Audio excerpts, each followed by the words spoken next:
혹시 여러분들의 핸드폰에 방해금지 모드를 설정하신 적이 있으신지요? 스마트폰은 참 편리해서 어디서나 소식을 받을 수 있고 또 필요한 정보를 즉시 확인할 수 있습니다만, 편리함의 이면에는 간과하기 힘든 폐해도 없지 않습니다. 그 가운데 하나가 알림 아닙니까? 연구 결과에 따르면 사람들은 하루 평균 60에서 80개의 알림을 받으며 어떤 이는 200개 이상에 달한다 합니다. 전화, 카톡, SNS, 이메일, 메시지, 심지어는 날씨까지. 이 빈번한 알림은 우울증과 불안의 한 원인이 되며 주의력 결핍과 주의력 결핍 과잉 행동 장애인 ADHD와 유사한 그러한 증상을 유발한다는 것이지요. 또 그저 스마트폰 알림을 그때그때 확인만 했을 뿐인데 스트레스 호르몬인 코르티솔의 분비를 촉진하여 불안증뿐 아니라 만성질환의 위험을 증가시킨다는 것입니다. 다행스럽게도 핸드폰에는 방해 금지 모드가 있습니다. 필요한 순간에는 그런 알림을 차단해 집중력을 회복해 하는 그런 기능 아닙니까? 근데 문제가 있지요. 문제는요, 단지 핸드폰뿐만이 아니라 우리의 내면은 이미 수많은 알림으로 가득 차 있다는 사실입니다. 살아가면서 그 삶의 고난, 관계의 불협화음, 미래에 대한 불안, 끝없는 염려, 멈추지 않는 그러한 비교, 끊임없는 걱정과 두려움의 메시지들이 우리 마음을 흔들리고 계속 마음의 알림을 울리며 아예 삶의 전반을 뒤흔든다는 것입니다. 더 다행스럽게도 우리 마음에 방해 금지 모드 기능이 없지 않습니다. 본문의 저자 바울은 감옥이라는 삶의 거친 소용돌이 한가운데에서도 마음의 방해 금지 모드를 작동시켰습니다. 그렇게 해서 외적인 억압과 내적인 불안이 몰아치는 바로 그 자리에서 감옥 가운데에서도 도리어 주 안에서 평안을 선택할 수 있었습니다. 오늘 본문이 소개하는 방해 금지 모드 몇 가지는 무엇일까요? 그 첫째를 소개한다면 공동체 회복 모드 설정입니다. 성도의 행복은 기본적으로 기초적으로 교회에 달려 있다라는 것이지요. 둘째, 기쁨 유지 모드 설정입니다. 기쁨은 저절로 주어지는 것이 아니고 특별히 기도를 통해서 주어진다. 이런 내용입니다. 그리고 세 번째, 생각 필터링 모드 설정입니다. 우리의 생각도 항상 끊임없이 걸릴 것을 걸러야 된다. 이런 내용입니다. 각각 차례대로 살피겠습니다. 첫째, 공동체 회복 모드 설정이지요.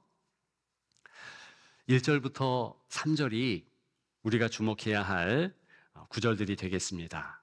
바울이 특별히 2절에 보니까 두 사람을 주목합니다.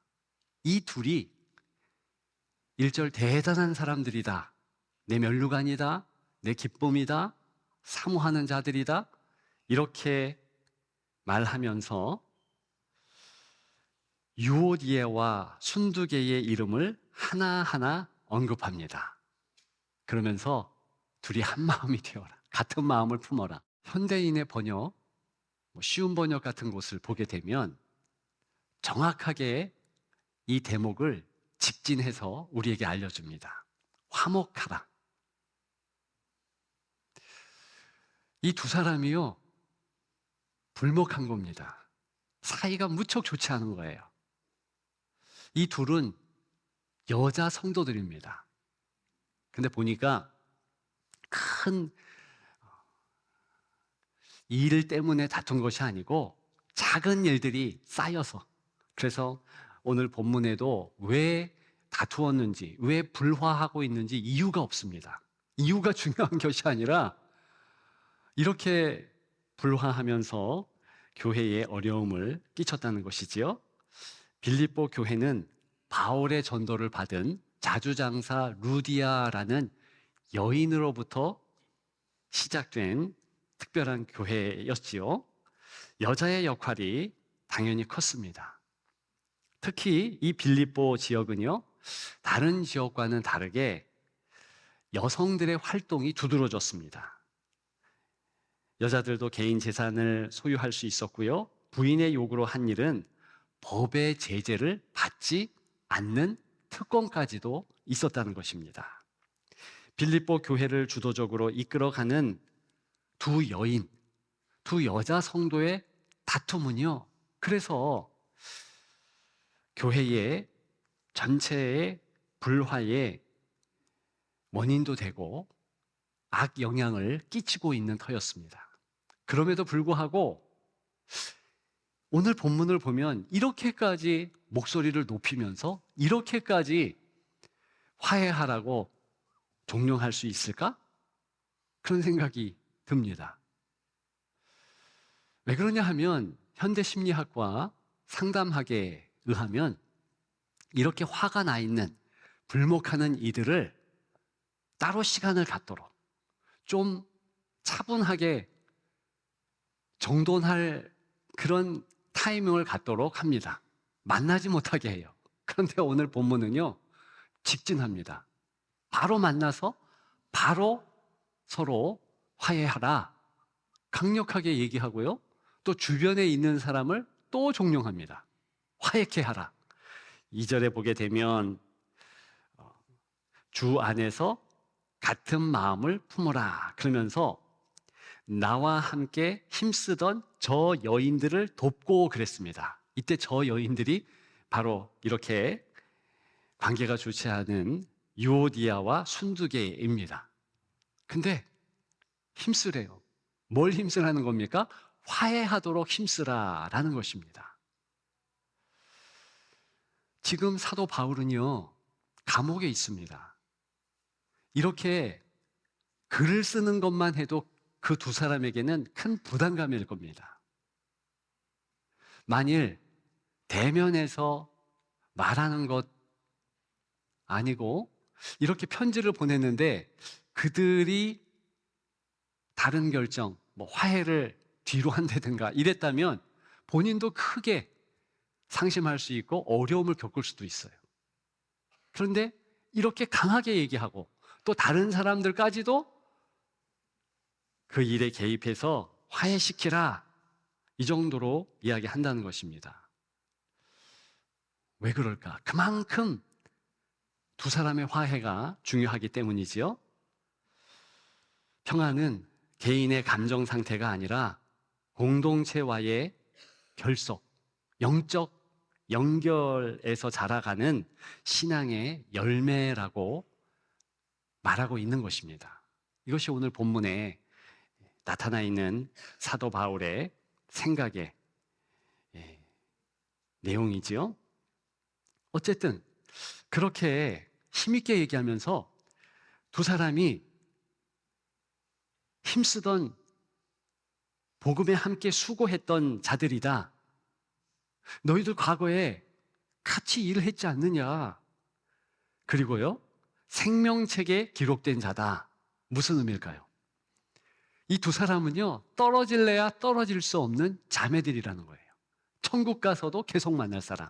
이게 존재적으로 헤어질 수 없는 그 관계이기 때문에 당신들이 똑바로 생각해서 화해해라, 그런 뜻입니다. 여러분, 저와 여러분들이 교회가 무엇인가, 그리고 사도 바울이 이렇게 교회를 강조하는 이유, 예수 그리스도께서도 교회를 그토록 강조했던 이유를 우리가 금방 쉽게 생각하며 마음에 새길 수 있습니다. 교회는 그리스도의 피값으로 사고 그리스도 몸 자체인 거예요.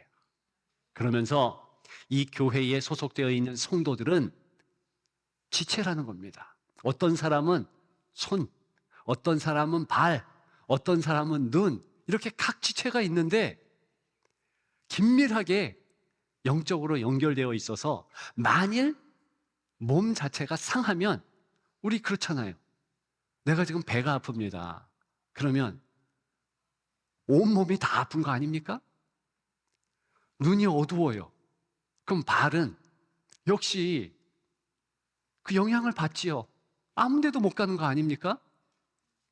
그와 같은 상태라는 것입니다. 그렇기 때문에 나 혼자의 기쁨, 나 혼자의 평강이 아니라 공동체의 이 관계를 먼저 생각하라는 것이죠. 바로 이것이 바울이 두 여성에게 권면한 화해의 깊은 의미입니다. 단지 사이좋게 지내라는 그런 윤리적인 명령이 아니고요. 복음 공동체, 교회에 속한 자들이 반드시 긴밀하게 연결되고 그것을 먼저 확인해서 그 공동체가 확연하게 내 삶 가운데서 내가 잘 연결되어 있다, 나는 성도들과 문제없다라고 여겨질 때 평강과 기쁨은 자연스럽게 그 성도에게 흘러넘친다. 그걸 지금 본질적으로 이야기하고 있는 것입니다. 저와 여러분들 꼭 기억하십시다. 그렇기 때문에 교회 생활에 화목하는 것은 중요한 거예요. 가장 근본적인 것이 우리 공동체가 하나가 되고 우리 공동체 안에서 누구라도 서로 관계가 소원해지고 어려워지지 않는 그런 상태에서 모든 성도들에게 평강이 임하고 감사가 넘치는 줄 믿습니다. 그것을 기억하시며 그런 공동체 만들기를 주님의 이름으로 축복합니다. 두 번째로 기쁨 유지 모드 설정이지요. 기쁨이 우리 보통 생각할 때 감정 아닙니까? 감정을 어떻게 명령 내릴 수 있겠습니까? 이것은 감정을 초월한다는 것이지요. 감정의 기복에 휘둘리지 않는 기쁨. 그리고 5절에 보게 되면 너희 관용을 모든 사람에게 알게 하라. 주께서 가까우시느니라. 이때 관용은요, 친절한 행동입니다. 그러면 친절한 행동이 내 감정 기복과 상관없이 내가 기분이 좋던 기분이 나쁘던 동일하게 그렇게 행동하는 것, 즉 기쁨도 그렇고 친절한 행동, 관용도 그렇게 해야 한다는 것입니다. 그렇게 할 수 있는 비결은 무엇인가? 바로 연결되어 있지요. 다음 항목들, 다음 구절들을 보게 되면 기도라는 것을 알 수 있습니다. 여기 보니까 염려와 기도는 양자택일이라는 것을 알 수 있습니다. 염려를 취하면 기도할 수 없어요. 기도를 취하면 염려가 물러갑니다. 여러분들은 뭘 취하겠습니까? 성도는 당연히 기도를 취해야죠. 근데 기도의 모습 봐보십시오. 기도가 있고요, 그 다음에 간구가 있고요, 감사함으로 하나님께 아뢰는 것이 나오고 있습니다. 이것은 수준이 점점점 발전하는 저열한 수준에서 높은 수준으로 나아가는 것을 의미할까요? 아닙니다. 똑같은 기도인데 이름이 다른 거예요. 이것은 반복하라라는 내용이지요. 즉 염려 선택하지 말고 기도를 선택해서 그 염려를 하나님께 아뢰는 겁니다. 근데 기도 후에 또 염려가 돼요. 그럼 어떻게 해야 되느냐? 또 기도하는 겁니다. 그게 간구예요. 간절히 기도하는 겁니다. 간구했는데도 불구하고 또 염려의 찌끄러기가 남아있어요. 어떻게 해야 됩니까? 아뢰는 거죠. 그게 기도하는 겁니다.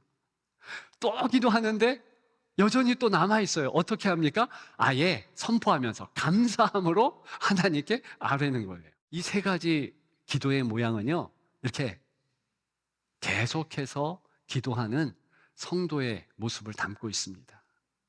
그러면 그것만 하면 자동으로 어떻게 되는가? 평강이 주어집니다. 그래서 광야 같은 세상 가운데, 폭풍 많은 세상 가운데 쭉 인도하는 그 인도길을 만들어준다는 거예요. 무엇이요? 그리스도의 평강이. 무엇만 하면은요? 염려를 놓고 기도를 선택하면 그렇게 하신다라는 것입니다. 염려를 하나님께 넘기는 반복행위. 그것이 기도라는 것이죠. 한 번이 아니라 수시로 다시 설정하는 것. 이것이 바로 영적 선택, 기쁨 유지 모두 설정이에요. 기쁨은요, 저절로 주어지는 것이 아니고 관용도 저절로 주어지는 마음 상태가 아니라는 것입니다. 요즘에 뇌과학자들이 많이 이야기하더라고요.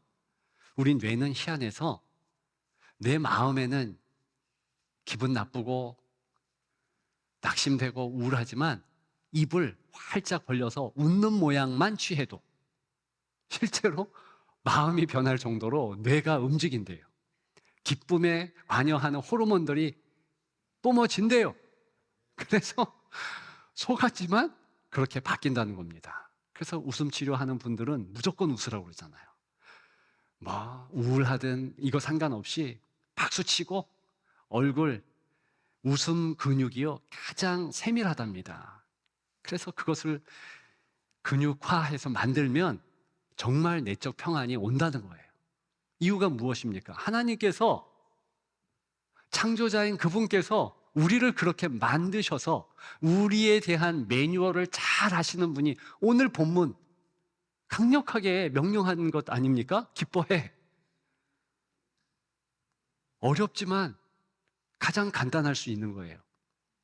어떻게 기뻐합니까? 그냥 기뻐하면 돼요. 유지할 수 있는 비결은 관용하면서 행하면서 기도하는 겁니다. 그렇게 되면 하나님의 평강이 여러분들의 마음과 생각을 영원히 지킬 줄 믿습니다. 그런 여러분들 되시기를 주님의 이름으로 축복합니다. 마지막 세 번째, 생각 필터링 모드 설정. 제가 얼마 전에 하도 차에서 냄새가 나서 카센터 가보니 에어컨 필터를 갈아야 된대요. 비싸게 간 거거든요. 그분 이야기가 그렇습니다. 필터 갈아서 보여주면서 이게 보시오 얼마나 더럽냐고. 비싼 거가 문제가 아니라 자주 갈아야 된다고. 그래서 교훈을 얻었습니다. 아, 비싼 거 할 필요 없구나. 싼 거 자주 갈아야 되겠구나. 차에만 걸러내는 거, 그런 필터가 중요합니까? 마음은 더 중요해요.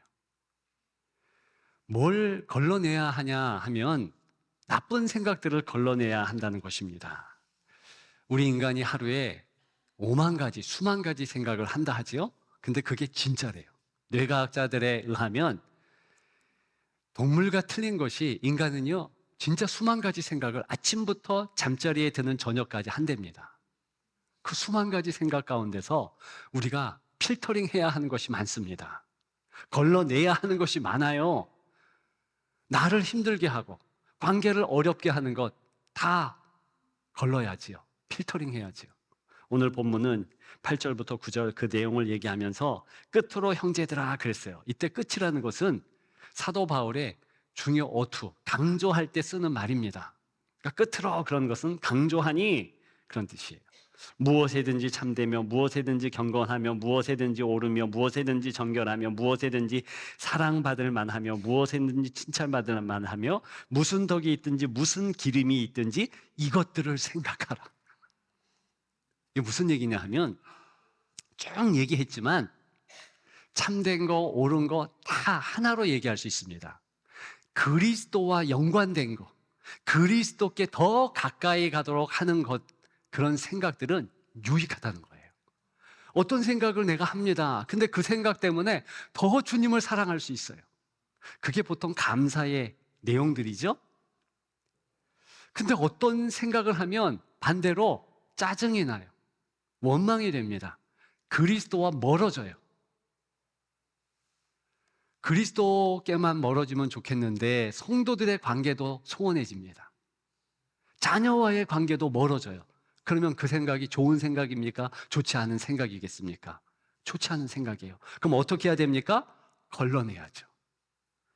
그래서 오늘 바울의 이 8절과 9절의 말씀을 한마디로 하면 걸러내라, 필터링해라, 참되지 않은 것, 정결하지 않은 것, 불필요한 생각, 우리 마음에 들어오지 못하게 해라, 이렇게 하라는 거예요. 생각은 놀라운 힘을 가지고 있습니다. 계속 생각하면 말이 나오는 겁니다. 계속 생각하면 행동도 나오는 거예요. 그러면 습관이 됩니다. 그러면 인격도 형성시켜요. 그러면 인생도 바꿉니다. 얼마나 생각이 중요한가. 생각을 선택하고 말씀 안에서 걸러내고 예수님의 본을 따라 행동할 때 하나님의 평강이 우리의 삶을 채우는 줄 믿습니다. 그래서 우리 9절입니다. 우리 다 같이 읽습니다. 너희는 내게 배우고 받고 듣고 본 바를 행하라. 그리하면 평강의 하나님이 너희와 함께 계시리라. 아멘. 평강이 없다. 그러면 내가 방해 금지 모드 설정을 잘 못했다. 이 뜻도 됩니다. 실제로 그리스도의 평강, 그것이 우리 삶의 울타리가 될 수 있는 것은요, 우리 생각을 제어하면 됩니다. 걸러내면 됩니다. 그런 여러분들 되시기를 주님의 이름으로 축복합니다. 이제 말씀을 마치고자 합니다. 마음의 방해 금지 모드를 작동시키십시오. 바울은 감옥 안에서도 평안을 누렸습니다. 그가 지킨 것, 그것은요, 상황이 아니라 마음과 생각이었습니다. 성도는 관계를 회복하고 염려가 아닌 기도를 선택하며 생각을 말씀으로 걸러내면 승리는 자연히 따라옵니다. 방해금지 모두 무엇이라고 말씀을 드렸습니까? 공동체 회복 모드. 관계를 다시 연결하라는 거지요. 기도 전환 모드. 즉, 기쁨 유지 모드. 염려를 기도로 넘기는 것. 생각 필터링 모드. 무엇을 생각할지 선택하는 것입니다. 스마트폰보다 먼저 우리 마음의 방해 금지 모드를 작동시키십시오. 그러면 반드시 하나님의 평강이 여러분들에게 풍성하게 넘칠 줄 믿습니다. 그런 여러분들 되시기를 주님의 이름으로 축복합니다.